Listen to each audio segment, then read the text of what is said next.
Yeah, good morning, Wilf. Over the last few months, ever since this counteroffensive has been running, we've been covering lots of drone attacks, missile attacks, and then this week an attack on the military headquarters for the Black Sea Fleet. But of course, the Ukrainian main effort is actually to the east of Zaporizhzhia, just around Robotyne, where we see here.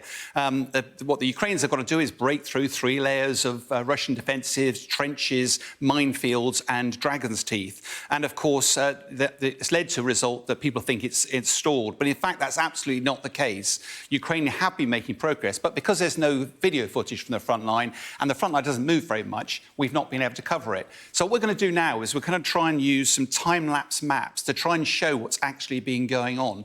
This is a map from the 30th of September. It shows that the Ukrainians have already broken through the 3 lines of Russian defences. But if we look down here, the actual tip where they've got to, where they have broken through, they could push armour through there now and make a run for it. The trouble is that would be really easy for the Russians to close off that hole. So what they've had to do next is if we wind the clock forward now by about a week, we can see this salient has just increased slightly because what the Ukrainians are doing are pushing east and west to try and make that push south more heavily protected. It's still not wide enough, so if we now wind forward another week, we can now see this salient moving a little bit further out to the east. And in fact, even on this graph, the enclave of Verbove, there's lots of reports suggesting that actually Ukrainians have actually broken through even further east than that. What this now demonstrates is that the Ukrainians are very much on the verge of being ready for the armoured push south. And of course, the Abrams tanks, which have just arrived, have arrived just in time for that as well. But time is not on the Ukrainian side. With October, November is when the rains arrive. That will turn this whole area into a mud bath. Now, conventional wisdom would say that's when you stop the offensive for the winter. The trouble is, across in Kherson, that's exactly what the Ukrainians did. They took their foot off the Russians' throat and they allowed the Russians to recover. They'll almost certainly not be keen to do that in the winter. So what we can expect to see, even through the winter, is Ukrainians try to maintain momentum throughout the winter, despite the weather. So making progress, but perhaps quite slow progress. And one of the factors that's slowing them down is the Russians kind of using their air force a bit more differently and better than in the past? One of the frustrations as a former Air Force guy is that we've not really seen much of the Russian Air Force involved in this. But over the last month, there's been a massive uptick in the number of Russian Air Force sorties being conducted.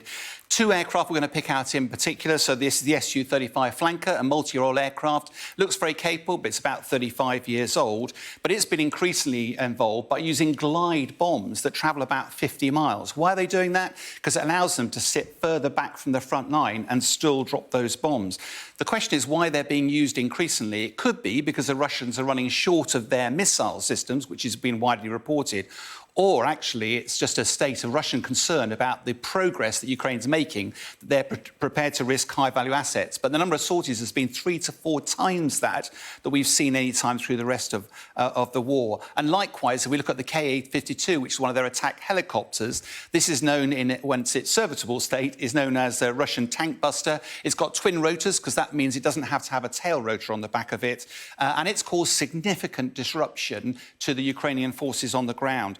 But the Ukrainian ability to target this has significantly increased. And since mid-August, the rate of these operations has tailed off dramatically, probably as a result of Western weapons arriving and these having to operate really close to the front line. So those sortie rates have reduced, probably because Russia's desperately trying to preserve whatever assets it has and the pilots. But these are now no longer taking quite such a large effect on the front line.